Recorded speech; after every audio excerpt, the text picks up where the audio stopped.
Financial analyst Valliant Renegade claims the new WGA deal will put writers out of work as studios cut film and TV productions. Financial analyst and YouTuber Valliant Renegade reacted to the recent deal the Writers Guild of America signed, claiming it will end up putting a number of writers out of work. If you haven't been paying attention or didn't realize, the Writers Guild of America did indeed cut a deal with the AMPTP. Writers Guild of America West posted this on X. They said the WGA reached a tentative agreement with the AMPTP, that's the studios. Today, our negotiating committee, WGAW Board, and WGAE Council all voted unanimously to recommend the agreement. The strike ends at 12:01 a.m. They then provide a link to their memorandum of agreement where you can look at the details of that deal. Reacting to the deal, financial analyst Valliant Renegade shared on YouTube, the union bosses of the WGA have declared victory against Hollywood studios. Meanwhile, a lot of the rank and file writers, the union members themselves, are probably going to be out of work and perhaps even looking for new careers.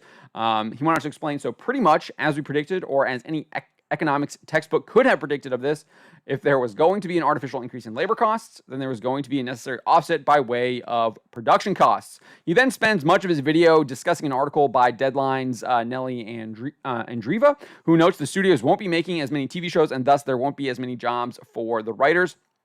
She states in her article, accelerated contraction, more competition, reeled-in budgets, fewer overall deals, and possibly more cancellations are some of the things industry sources are preparing for.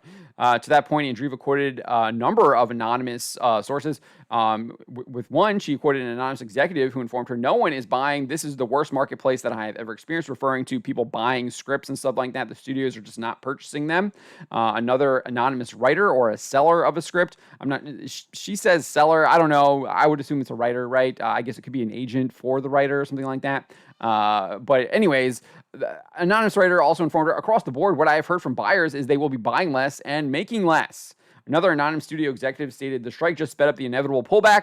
I suspect everybody will be doing less. So she cites a number of these anonymous sources. I don't really know why she did that, because we have actual like heads of studios, heads of these companies, like making comments about that they're going to be cutting back the number of shows and movies that they're going to be making. And they're also going to be cutting back how much they spend on each of these shows and movies.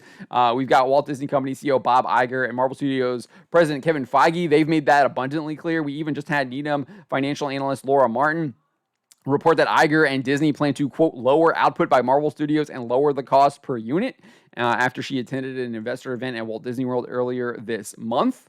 That report came out, I think it was like last week.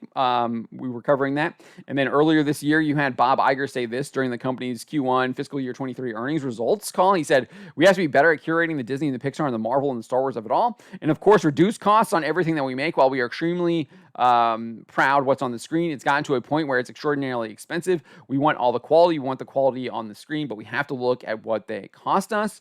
And then we had Kevin Feige talking to Entertainment Weekly in February of this year. That was what, like 6, 7, 8 months ago. He said, we want Marvel Studios and the MCU projects to really stand out and stand above. So people will see that as we get further into phase 5 and 6, the pace at which we're putting out the Disney Plus shows will change so they can each get a chance to shine. When asked if he would be spacing them out or putting out fewer shows per year, he responded, both, I think. So clearly cutting back on the number of shows they're going to be making and cutting back on how many they're putting out onto the Disney Plus. I mean, later in the interview, he revealed, I think when we are doing about 8 projects a year, and again, I said this is going to shift a little bit, they all have to be different. They all have to stand apart and stand alone and be different from one another. 8 is kind of what they've been doing now. If you look at their theatrical releases and their Disney Plus series, clearly they're going to be cutting back on that. I wouldn't be surprised if they're down to maybe 4 or 5. Obviously, I think 6 is easy to get to, but I wouldn't be surprised if they cut it in half, right? And again, it's not just the Walt Disney Company, Marvel Studios. Bloomberg reported in March that Netflix would begin cutting back the numbers of films it produced. The outlet's Lucas Shaw reported film chief Scott Stuber is attempting to scale back the company's output so that he can ensure more of the titles are of high quality. I think this is absolutely bogus excuse that they're trying to make. Oh, we're gonna cut down the amount that we're making in order to improve our quality. I just don't. That's just an absolutely ridiculous excuse that they're doing. They're clearly just cutting back the number they're making because they're cutting their costs, because they're not getting the return on investment that they hoped they were getting. In the case of the Walt Disney Company, they took some like $1.5 billion tax write-off, or I think it's called like an impairment charge, where they they admitted that that like 1.5 billion of their stuff that they had on Disney Plus is completely worthless now, or it's not worth as much as what they thought. It's not as worth as the 1.5 billion dollars they thought it was worth. The report came as Netflix centralized a number of its film production departments and let go of executives Lisa Nishimuro and Ian Brick. In July, Bloomberg Shaw also reported that Amazon began looking at cost-cutting measures for its Prime Video productions. This is what Shaw reported. He said Amazon CEO Andy Jassy is now trying to get a better handle on why specific shows cost what they do, based on conversations with more than a dozen different people who either work at Amazon or have worked with the company on projects. So obviously that's talking about specific shows, but one would think that he's also looking at why are we just spending so much on this at all? How many shows can we cut as well? I think that's kind of implied in there.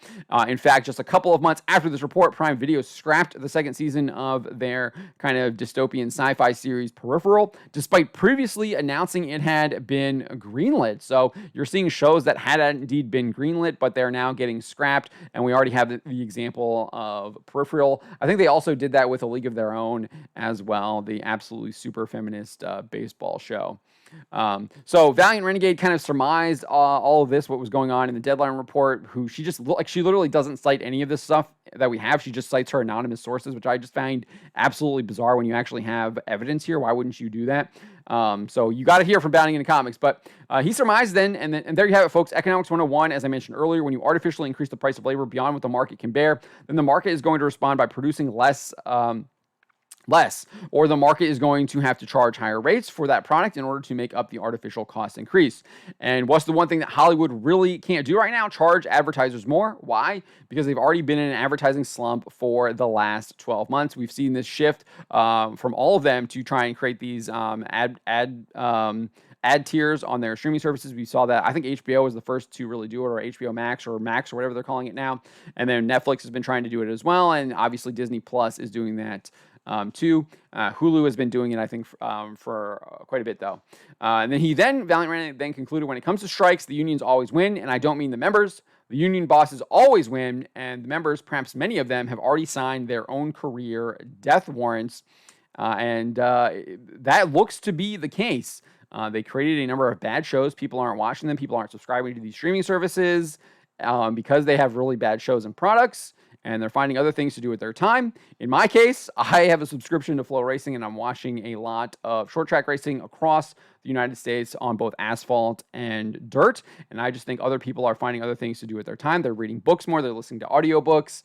They're reading comics. They're reading graphic novels. They're just finding other things to do than subscribe to the streaming services and watch these shows that are just trying to preach to you, indoctrinate you, and warp and twist your mind. And the writers have made have not tried to disguise that. They have been very blunt and clear about that is indeed what they are trying to do, as I've covered in a previous video. But let me know, what do you make of the fact that they got the deal done, but it looks like a lot of the writers that are part of the guild probably aren't even going to be able to reap the benefits of this deal, because they are not going to get any jobs, because there just aren't as many TV shows and movies going to be made. Subscribe for more.